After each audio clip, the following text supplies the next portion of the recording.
ಜೋಪಾನವೋ ಜೋಪಾನ ಎಲೆ ಮಾನವ ನಿನ್ನ ಜೀವಿತ ಎಲೆ ಮಾನವ ನಿನ್ನ ಜೀವಿತ ಸಾಗಿದೆ ಇಲ್ಲಿ ಎಲ್ಲಿಗೆ ಜೋಪಾನವೋ ಜೋಪಾನ ಜೋಪಾನವೋ ಜೋಪಾನ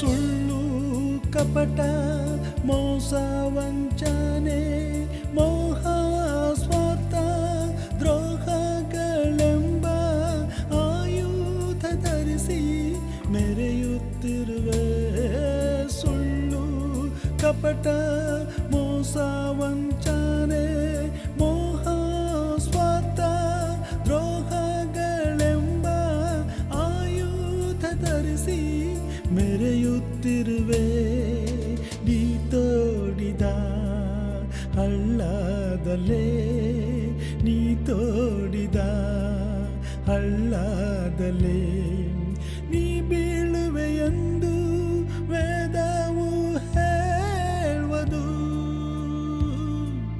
ವೇದವು ಹೇಳುವುದು ಜೋಪಾನವೋ ಜೋಪಾನ ಜೋಪಾನವೋ ಜೋಪಾನ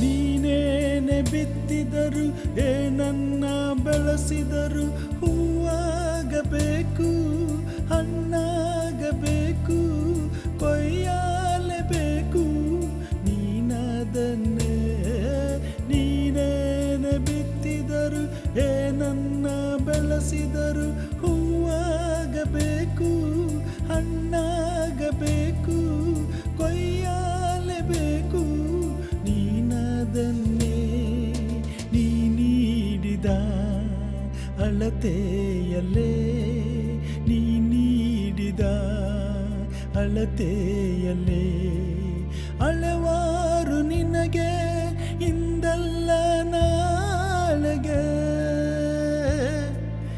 ಇಂದಲ್ಲ ನಾಳೆಗೆ ಜೋಪಾನವೋ ಜೋಪಾನ ಜೋಪಾನವೋ ಜೋಪಾನ ಎಲೆ ಮಾನವ ನಿನ್ನ ಜೀವಿತ ಎಲೆ ಮಾನವ ನಿನ್ನ ಜೀವಿತ ಸಾಗಿದೆ ಇಲ್ಲಿ ಎಲ್ಲಿಗೆ ಜೋಪಾನವೋ ಜೋಪಾನ ಜೋಪಾನವೋ ಜೋಪಾನ. ದೇವರ ಪರಿಶುದ್ಧವಾದ ನಾಮಕ್ಕೆ ಸ್ತೋತ್ರ ಉಂಟಾಗಲಿ.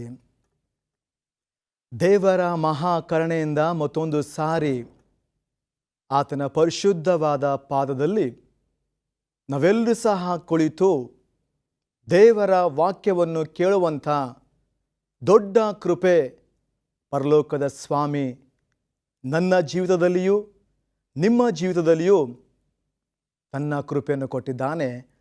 ಅದಕ್ಕಾಗಿ ನಾನು ಆತನಿಗೆ ಕೋಟಿ ಕೋಟಿ ಸ್ತೋತ್ರಗಳು ಸಲ್ಲಿಸ್ತೇನೆ. ಮತ್ತೊಂದು ಸಾರಿ ಈ ಒಂದು ಹೋಪ್ ಚಾನಲ್ ವೀಕ್ಷಿಸುವಂಥ ಎಲ್ಲ ವೀಕ್ಷಕ ಬಾಂಧವರಿಗೆ ಕ್ರಿಸ್ತೇಸುವಿನ ಅತಿ ಶ್ರೇಷ್ಠವಾದಂಥ ನಾಮದಲ್ಲಿ ತಮ್ಮೆಲ್ಲರಿಗೂ ಸಹ ನಿಮ್ಮ ದಾಸನು ಮಾಡುವಂಥ ನಮಸ್ಕಾರಗಳು ಸಲ್ಲಿಸುವಂಥವನಾಗಿದ್ದೇನೆ. ಯಾಕಂದರೆ ನಿಮ್ಮ ಎಲ್ಲ ಕೆಲಸ ಕಾರ್ಯಗಳನ್ನು ಬಿಟ್ಟು ಈ ಒಂದು ಮಾಧ್ಯಮದ ಮುಂದೆ ಕುಳಿತು ನೀವೆಲ್ಲರೂ ಸಹ ಈ ಕಾರ್ಯಕ್ರಮವನ್ನು ವೀಕ್ಷಿಸುವುದರ ಮುಖಾಂತರವಾಗಿ ದೇವರ ಆಶೀರ್ವಾದ ಹೊಂದಿಕೊಳ್ಳುತ್ತಿದ್ದೀರಾ? ಆ ವಿಷಯದಲ್ಲಿ ನಾನು ಬಹಳ ಸಂತೋಷ ಪಡುವಂಥವನಾಗಿದ್ದೇನೆ. ಈ ಸಂದರ್ಭದಲ್ಲಿ ಸ್ವಲ್ಪ ಹೊತ್ತು ದೇವರ ವಾಕ್ಯವನ್ನು ಕೇಳೋಕ್ಕಿಂತ ಮುಂಚೆ ನಮ್ಮ ತಲೆಗಳನ್ನು ಬಾಗಿಸಿಕೊಂಡು ಒಂದು ಚಿಕ್ಕದಾಗಿ ಪ್ರಾರ್ಥನೆ ಮಾಡಿಕೊಳ್ಳೋಣ. ಪ್ರಾರ್ಥಿಸೋಣ. ಪ್ರೀತಿ ಸ್ವರೂಪನಾಗಿರುವ ನಮ್ಮ ಪರಮ ಪ್ರೀತಿಯುಳ್ಳ ತಂದೆಯೇ, ನಿನ್ನ ಪರಿಶುದ್ಧವಾದ ನಾಮಕ್ಕೆ ಸ್ತೋತ್ರ ಉಂಟಾಗಲಿ ದೇವ. ರಕ್ಷಕನೇ, ಈ ಒಂದು ವಿಶೇಷ ಗಳಿಗೆಯಲ್ಲಿ ನಿಮ್ಮ ವಾಕ್ಯವನ್ನು ನಾವು ಕೇಳುವುದಕ್ಕೆ ಹೋಗುವಂಥವರಾಗಿದ್ದೇವೆ. ನಮ್ಮ ಜೊತೆ ಮಾತನಾಡು, ನಮ್ಮನ್ನು ಎಚ್ಚರಿಸು, ನಿಮ್ಮ ಆಶೀರ್ವಾದ ನಮಗೆ ದಯಪಾಲಿಸಿಕೊಡು ಎಂಬುದಾಗಿ ಯೇಸು ಕ್ರಿಸ್ತರ ಪವಿತ್ರವಾದ ನಾಮದಲ್ಲಿ ದಿನನಾಗಿ ಬೇಡಿ ಹೊಂದಿಕೊಳ್ಳುತ್ತೇವೆ ನಮ್ಮ ತಂದೆಯೇ, ಆಮೆನ್. ಆಮೆನ್. ಹೋಪ್ ಚಾನಲ್ ವೀಕ್ಷಿಸುತ್ತಾ ದೇವರ ಆಶೀರ್ವಾದವನ್ನು ಹೊಂದಿಕೊಳ್ಳುತ್ತಿದ್ದೀರಾ? ಈ ಸ್ವಲ್ಪ ಹೊತ್ತಿನಲ್ಲಿ ನಾವು ಕಲಿತಕ್ಕಂಥ ಒಂದು ವಿಚಾರ ಸಂಗತಿ, ದೇವರ ಆಶೀರ್ವಾದ ಹೊಂದಿಕೊಳ್ಳಬೇಕಾದರೆ ನಾವೇನು ಮಾಡಬೇಕು ಎಂಬುದಾಗಿ. ಮತ್ತೊಂದು ಸಾರಿ ಹೇಳ್ತೇನೆ, ದೇವರ ಆಶೀರ್ವಾದ ಹೊಂದಿಕೊಳ್ಳಬೇಕಾದರೆ ನಾವು ಏನು ಮಾಡಬೇಕು ಎಂಬುದಾಗಿ ನೋಡುವಾಗ, ನಾವು ದೇವರ ಆಶೀರ್ವಾದ ಹೊಂದಿಕೊಳ್ಳಬೇಕಾದರೆ ಪಾಪಕ್ಕೆ ಪಶ್ಚಾತ್ತಾಪ ಪಡಬೇಕು ಎಂಬುದಾಗಿ. ಈ ಲೋಕದಲ್ಲಿ ಅನೇಕ ಜನರು ಪಾಪ ಮಾಡುತ್ತಾನೇ ಜೀವಿಸುವಂಥವರಾಗಿದ್ದಾರೆ. ಅಧಿಕವಾಗಿ ಪಾಪ ಮಾಡ್ತಾನೆ ಇದ್ದಾರೆ, ಆದರೆ ಪಾಪಕ್ಕೆ ಪಶ್ಚಾತ್ತಾಪ ಪಡುತ್ತಿಲ್ಲ. ಮತ್ತು ಹೇಗೆ ನಮಗೆ ದೇವರು ಆಶೀರ್ವಾದ ಕೊಡುತ್ತಾನೆ? ಹೇಗೆ ದೇವರು ನಮ್ಮನ್ನು ಕಾಣಿಸ್ತಾನೆ? ಯೋಚನೆ ಮಾಡಿ. ನಾವು ಪಾಪಿಗಳು ಎಂಬುದಾಗಿ ದೇವರ ವಾಕ್ಯ ಹೇಳ್ತದೆ. ಪಾಪದಲ್ಲೇ ನಾವು ಜೀವಿಸುವಂಥವರಾಗಿದ್ದೇವೆ, ಆದರೆ ಪಾಪಕ್ಕೆ ಪಶ್ಚಾತ್ತಾಪ ಪಡ್ತಾನೇ ಇಲ್ಲ. ಬೆಳಗ್ಗೆಯಿಂದ ಸಾಯಂಕಾಲ ತನಕ ಎಷ್ಟೋ ಸಾರಿ ನಾವು ಪಾಪ ಮಾಡುತ್ತೇವೆ, ಆದರೆ ಪಾಪಕ್ಕೆ ಪಶ್ಚಾತ್ತಾಪ ಮಾತ್ರ ನಾವು ಪಡ್ತಾ ಇಲ್ಲ. ಅನೇಕ ಸಾರಿ ಮಾತನಾಡುವಾಗ, ಅನೇಕ ಸಾರಿ ನೋಡುವಾಗ, ಅನೇಕ ಸಾರಿ ಕೇಳುವಾಗ ಪಾಪವನ್ನೇ ನಾವು ಮಾಡ್ತಾ ಇದ್ದೇವೆ. ಸೊ ಇಂಥ ಒಂದು ಪಾಪಗಳು ನಮ್ಮ ಜೀವಿತದಲ್ಲಿ ಇರುವುದಾದರೆ ನಮಗೆ ಆಶೀರ್ವಾದ ಇಲ್ಲ. ವಿನಃ ಆ ಪಾಪಕ್ಕೆ ನಾವು ಪಶ್ಚಾತ್ತಾಪ ಪಡುವುದಾದರೆ ದೇವರು ನಮಗೆ ಅಧಿಕವಾದಂಥ ಆಶೀರ್ವಾದ ಕೊಡುವಂಥವನಾಗಿದ್ದಾನೆ. ಇಲ್ಲಿ ದೇವರ ವಾಕ್ಯ ಹೀಗೆ ಬರೆಯಲ್ಪಟ್ಟಿದೆ. ಅಪೊಸ್ತಲರ ಕೃತ್ಯಗಳು 3ನೇ ಅಧ್ಯಾಯ 19-20ನೇ ವಚನದಲ್ಲಿ ಹೀಗೆ ದೇವರ ವಾಕ್ಯ ಹೇಳುವಂಥದ್ದಾಗಿದೆ. ಆದುದರಿಂದ ದೇವರು ನಿಮ್ಮ ಪಾಪಗಳನ್ನು ಅಳಿಸಿ ಬಿಡುವ ಹಾಗೆ ನೀವು ಪಶ್ಚಾತ್ತಾಪಪಟ್ಟು ಆತನ ಕಡೆಗೆ ತಿರುಗಿಕೊಳ್ಳಿ. ತಿರುಗಿದರೆ ದೇವರ ಸನ್ನಿಧಾನದಿಂದ ವಿಶ್ರಾಂತಿ ಕಾಲಗಳು ಒದಗಿ ಆತ ನಿಮಗೆ ನೇಮಕವಾಗಿರುವ ಕ್ರಿಸ್ತನಾದ ಯೇಸುವನ್ನು ಕಳಿಸಿಕೊಡುವನು ಎಂಬುದಾಗಿ. ಇಲ್ಲಿ ಅಪೊಸ್ತಲನಾದಂಥ ಪೇತ್ರನು ಅಪೊಸ್ತಲರ ಕೃತ್ಯದಲ್ಲಿ ಈ ಒಂದು ವಾಕ್ಯವನ್ನು ಆತನ ಸ್ವಂತ ಅನುಭವದಲ್ಲಿ ಆತನು ಬರಿತಾ ಇದ್ದಾನೆ. ಪಾಪ ಮಾಡುವಂಥ ಪ್ರಿಯ ಭಕ್ತರೇ, ನೀವು ಪಾಪಕ್ಕೆ ಪಶ್ಚಾತ್ತಾಪ ಪಡ್ರಿ. ನೀವು ಪಶ್ಚಾತ್ತಾಪ ಪಡುವುದಾದರೆ ದೇವರ ಸನ್ನಿಧಿಯಿಂದ ನಿಮಗೆ ವಿಶ್ರಾಂತಿ ಕಾಲಗಳು ಒದಗಿ ಬರ್ತದೆ ಎಂಬುದಾಗಿ, ನಿಮಗೆ ಆಶೀರ್ವಾದ ಸಿಗ್ತದೆ ಎಂಬುದಾಗಿ. ಸೊ ಆತನು ಹೇಳ್ತಾನೆ, ಎಲ್ಲಿಯ ತನಕ ನೀವು ಪಾಪವನ್ನು ನಿಮ್ಮ ಜೀವಿತದಲ್ಲಿ ಇಟ್ಟುಕೊಳ್ಳುತ್ತೀರೋ ಖಂಡಿತವಾಗಿ ಆತನು ಆಶೀರ್ವಾದ ಕೊಡುವುದಿಲ್ಲ ಪ್ರಿಯರೇ. ಯಾಕಂದರೆ ಆತನು ನಮಗಾಗಿ ತನ್ನ ಪ್ರಾಣವನ್ನೇ ಕೊಟ್ಟಿದ್ದಾನೆ, ನಮಗಾಗಿ ತನ್ನ ರಕ್ತವನ್ನೇ ಸುರಿಸಿದ್ದಾನೆ. ಅದಕ್ಕಾಗಿ ಆತನ ಬಳಿಗೆ ಬರುವಾಗ ನಮ್ಮ ಪಾಪಗಳನ್ನು ಆತನು ತೊಳೆದು ನಮ್ಮನ್ನು ಶುದ್ಧ ಮಾಡ್ತಾನೆ ಪ್ರಿಯರೇ. ಇಲ್ಲಿ ಒಬ್ಬ ವ್ಯಕ್ತಿ ಯಾವ ರೀತಿಯಾಗಿ ಪಾಪಕ್ಕೆ ಪಶ್ಚಾತ್ತಾಪ ಪಟ್ಟ, ಆತನಿಗೆ ಯಾವ ರೀತಿಯಾಗಿ ಆಶೀರ್ವಾದ ಸಿಕ್ತು ಎಂಬುದಾಗಿ ನಾವು ಸ್ವಲ್ಪ ಹೊತ್ತು ಕಲಿಯಲಿಕ್ಕೆ ಹೋಗೋಣ. ನಿಮ್ಮೆಲ್ಲರಿಗೂ ತಿಳಿದಿರುವಂಥ ವ್ಯಕ್ತಿ ಅರಸನಾದಂಥ ದಾವೀದನು. ಈತನು ಕೀರ್ತನೆಗಳು 51ನೇ ಅಧ್ಯಾಯದಲ್ಲಿ ಪಾಪಕ್ಕೆ ಪಶ್ಚಾತ್ತಾಪ ಪಟ್ಟಂಥ ಎಲ್ಲ ವಾಕ್ಯಗಳನ್ನು ಆತನು ಗೋಳಾಡುತ್ತಾ ಆತನು ಬರೆಯುವಂತನಾಗಿದ್ದಾನೆ. ಆತನ ಪಾಪವು ಅಷ್ಟು ಘೋರವಾಗಿತ್ತು, ಆತನ ಪಾಪವು ಅಷ್ಟು ಕೆಡುಕೆಂಪೆಗಾಗಿತ್ತು. ಅದಕ್ಕೋಸ್ಕರ ಆತನು 51 ಕೀರ್ತನೆಯಲ್ಲಿ ಬಹಳ ಗೋಳಾಡುವುದಂಥದನ್ನು ನಾವು ಕಾಣುವಂಥವರಾಗಿದ್ದೇವೆ. ಆತನು ಎಲ್ಲಿ ಪಾಪ ಮಾಡುತ್ತಾನೆ ಎಂಬುದಾಗಿ ನೋಡುವಾಗ 2 ಸಾಮುವೇಲನ ಪುಸ್ತಕ 11ನೇ ಅಧ್ಯಾಯದಲ್ಲಿ ಆತನು 2 ಪಾಪಗಳನ್ನು ಮಾಡುತ್ತಾನೆ. ಒಂದು, ಬೇತ್ಷೆಬೆ ಜೊತೆ ಆತನು ವ್ಯಭಿಚಾರ ಮಾಡುತ್ತಾನೆ ಹಾಗೂ ಉಪಾಯದಿಂದ ಆಕೆಯ ಗಂಡನಾದಂಥ ಉರಿಯನನ್ನು ಕೊಲೆ ಮಾಡುವುದಕ್ಕೆ ಸಮ್ಮತಿಸುವಂಥವನಾಗಿದ್ದಾನೆ. ಈ 2 ಪಾಪಗಳು ದೇವರ ಕೈಯಲ್ಲಿ, ದೇವರ ಮುಖದಲ್ಲಿ ಬಹಳ ಕೋಪವನ್ನು ತಂತು ಎಂಬುದಾಗಿ ನೋಡುತ್ತೇವೆ. ಆ ದಿನ ಆತನು ಏನು ಮಾಡ್ತಿದ್ದಾನೆ ಎಂಬುದಾಗಿ ನೋಡುವಾಗ ಎಲ್ಲ ಸೈನಿಕರು, ಯೋವಾಬನು, ಆತನು ಆ ಒಂದು ಅಮೇಲೇಕರೊಟ್ಟಿಗೆ ಯುದ್ಧ ಮಾಡಲಿಕ್ಕೆ ಅವರು ಹೋಗ್ತಾರೆ. ಆದರೆ ಈತನು ಮಾತ್ರ ಸೋಮಾರಿಯಾಗಿ ತನ್ನ ಮನೆಯಲ್ಲೇ ಆತನು ಮಲ್ಕೊಳ್ತಾನೆ. ಒಂದು ಕಡೆ ಯುದ್ಧವು ಪ್ರಾರಂಭವಾಗಿದೆ. ಯೋವಾಬನು, ಅವನ ಸೇನಾಧಿಪತಿಗಳು ಎಲ್ಲರೂ ಸಹ ಯುದ್ಧವನ್ನು ಮಾಡುವಂಥವರಾಗಿದ್ದಾರೆ. ಈತನು ಸೋಮಾರಿಯಾಗಿ ತನ್ನ ಮನೆಯಲ್ಲೇ ಆತನು ಮಲ್ಕೊಳ್ತಾನೆ. ಮಲ್ಕುವಂಥ ಸಮಯವೂ ಸಹ ಇರಲಿಲ್ಲ ಪ್ರಿಯರೇ. ಮಲಗಿ ಆನಂತರ ಸಾಯಂಕಾಲದ ಸಮಯದಲ್ಲಿ ಆತನು ತನ್ನ ಅರಮನೆಯ ಮಾಳಿಗೆ ಮೇಲೆ ಆತನು ಹೋದಾಗ, ಆತನು ಹೋಗಿ ಆತನು ಮಾಳಿಗೆಯಿಂದ ಕೆಳಗೆ ನೋಡುವಾಗ ಸುಂದರವಾದಂಥ ಸ್ತ್ರೀ ಬೇತ್ಷೆಬೆ, ಆಕೆಯು ಸ್ನಾನ ಮಾಡುವಂಥದ್ದನ್ನು ಈತನು ನೋಡುತ್ತಾನೆ. ದಾವೀದನು ಯಾವಾಗಲೂ ಸಹ ಪರಲೋಕದ ಕಡೆಗೆ ನೋಡ್ತಾ ಇದ್ದ, ದೇವರನ್ನು ನೋಡ್ತಾ ಇದ್ದ, ದೇವರ ವಾಕ್ಯವನ್ನು ಆತನು ನೋಡ್ತಾ ಇದ್ದ.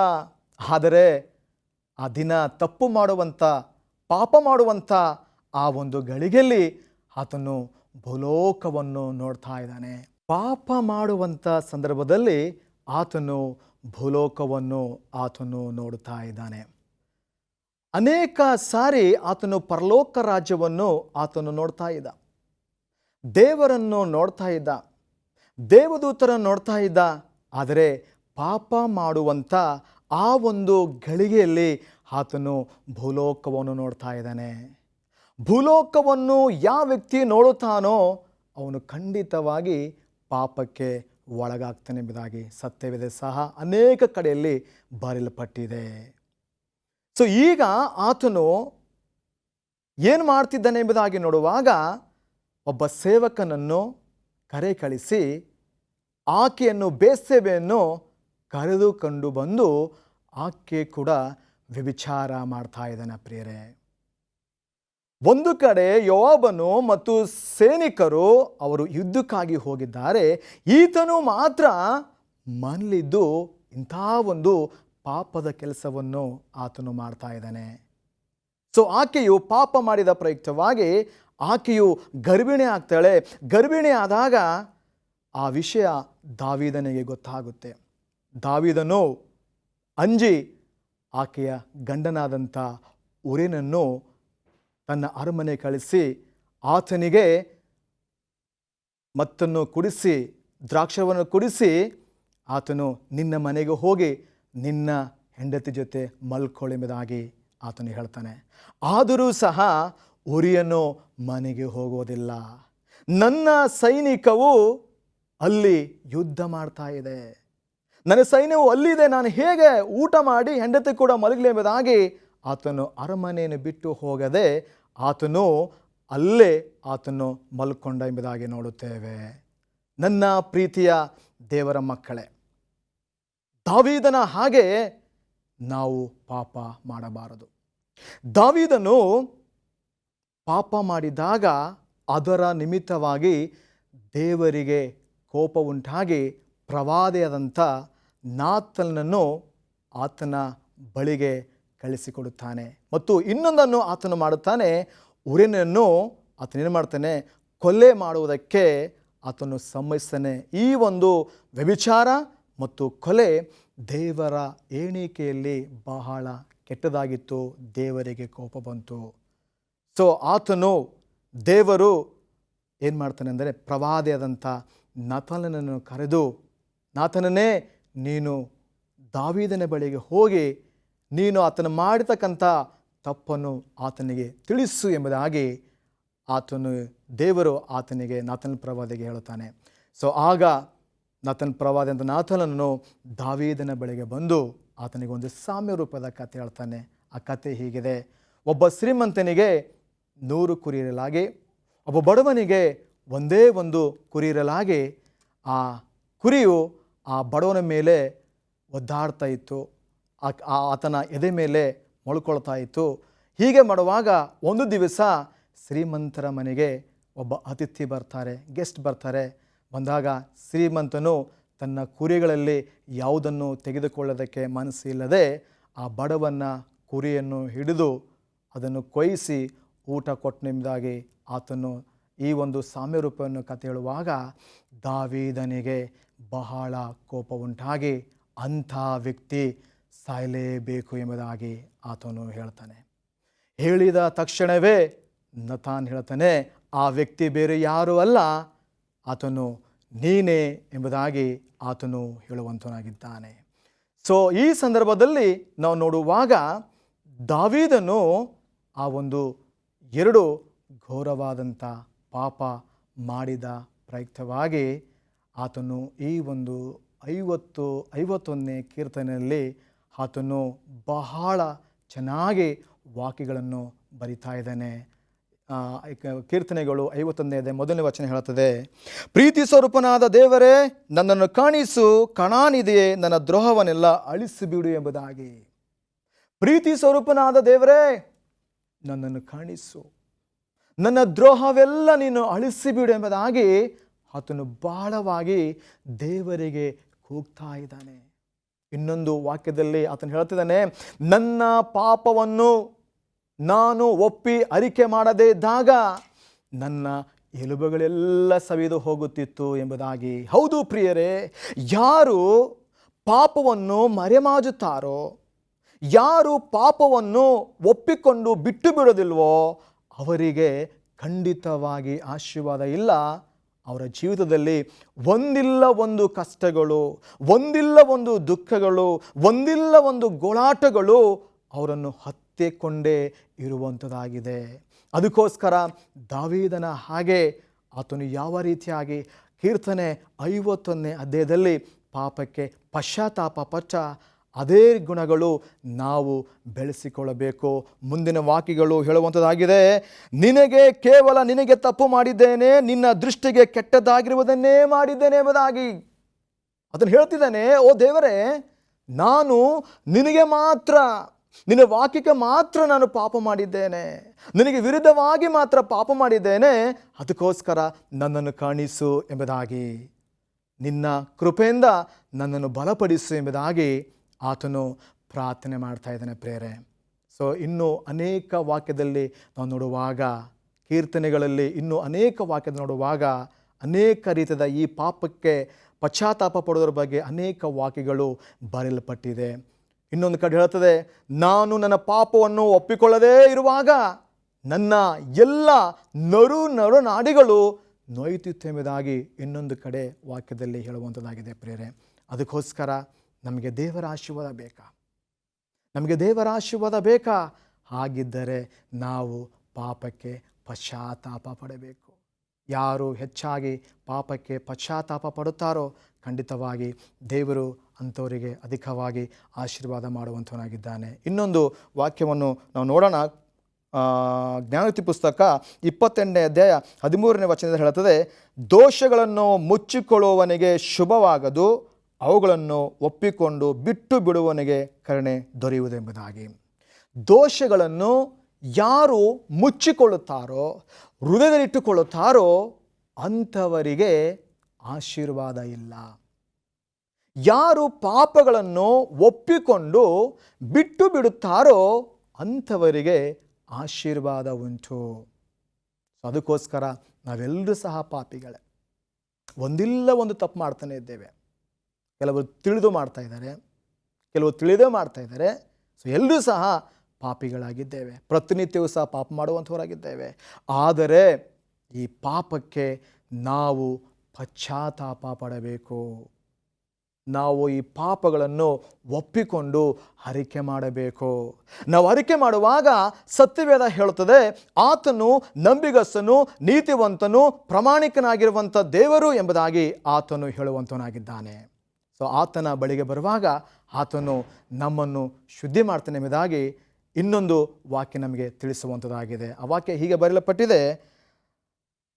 1 ಯೋಹಾನ 1ನೇ ಅಧ್ಯಾಯ 9ನೇ ವಚನದಲ್ಲಿ ಹೇಳುತ್ತದೆ, ಆತನು ನಂಬಿಗಸ್ತನು, ನೀತಿವಂತನು ಆಗಿದ್ದ ಪ್ರಯುಕ್ತವಾಗಿ ನಮ್ಮಂಥವರ ಪಾಪಗಳನ್ನು ಆತನು ಕ್ಷಮಿಸಲು ಶಕ್ತನಾಗಿದ್ದಾನೆಂಬುದಾಗಿ. ನಮ್ಮ ಪ್ರಭು ಯೇಸು ಸ್ವಾಮಿ ನಮಗಾಗಿ, ನಮ್ಮ ಪಾಪಗಳಿಗೋಸ್ಕರ, ನಮ್ಮ ಶಾಪಗಳಿಗೋಸ್ಕರ ಆತನು ಕಲ್ವಾರಿಯ ಕ್ರೂಜ ಮೇಲೆ ತನ್ನ ಅಮೂಲ್ಯವಾದ ರಕ್ತವನ್ನು ಸುರಿಸಿ ನಮ್ಮ ಪಾಪಗಳನ್ನು ಆತನು ಬಿಡಿಸಿದ್ದಾನೆ. ನಮ್ಮ ಪಾಪಗಳನ್ನು ಆತನು ತೊಳೆದಿದ್ದಾನೆ. ನಮ್ಮ ಪಾಪಗಳನ್ನು ಆತನು ಸಂಪೂರ್ಣವಾಗಿ ತೊಳೆದು ಶುದ್ಧಿ ಮಾಡಿದ್ದಾನೆ. ಅದಕ್ಕೋಸ್ಕರ ನಾವು ಆತನ ನಂಬಿಗಸ್ತನಾಗಿದ್ದಾನೆ, ನೀತಿವಂತನಾಗಿದ್ದಾನೆ, ಆತನು ಪ್ರಾಮಾಣಿಕನಾಗಿದ್ದಾನೆ. ನಾವು ಆತನ ಬಳಿಗೆ ಬರುವಾಗ ಆತನು ಖಂಡಿತವಾಗಿ ನಮ್ಮ ಪಾಪಗಳನ್ನು ಕ್ಷಮಿಸಿ ನಮಗೆ ಆಶೀರ್ವಾದ ಕೊಡಲಿಕ್ಕೆ ಆತನು ಶಕ್ತನಾಗಿದ್ದಾನೆ. ದಾವೀದನು ಮಾಡಿದಂಥ ಆ ಒಂದು 2 ತಪ್ಪಿನ ನಿಮಿತ್ತವಾಗಿ ಆತನು ಎಷ್ಟೋ ಪಶ್ಚಾತ್ತಾಪ ಪಟ್ಟ, ಎಷ್ಟೋ ಆತನು ದೇವರಲ್ಲಿ ಗೋಳಾಡ್ದ, ದೇವರೇ ನನ್ನನ್ನು ನೀನು ಮುಟ್ಟು, ದೇವರೇ ನನ್ನ ಪಾಪಗಳನ್ನು ಕ್ಷಮಿಸು, ದೇವರೇ ನನ್ನ ದ್ರೋಹಗಳನ್ನು ಮನ್ನಿಸು ಎಂಬುದಾಗಿ ಆತನು ಕೂಗ್ದಲ್ವಾ. ಅದೇ ರೀತಿಯಾಗಿ ನಾವು ಸಹ ಕೂಗೋಣ. ನಾವು ಸಹ ಕರ್ತನ ಪಾದದ ಬಳಿಗೆ ಬರೋಣ. ಕರ್ತನ ವಾಕ್ಯ ಹೇಳ್ತದೆ, ಯೆಶಾಯ 1ನೇ ಅಧ್ಯಾಯ 8ನೇ ವಚನ ಹೇಳ್ತದೆ,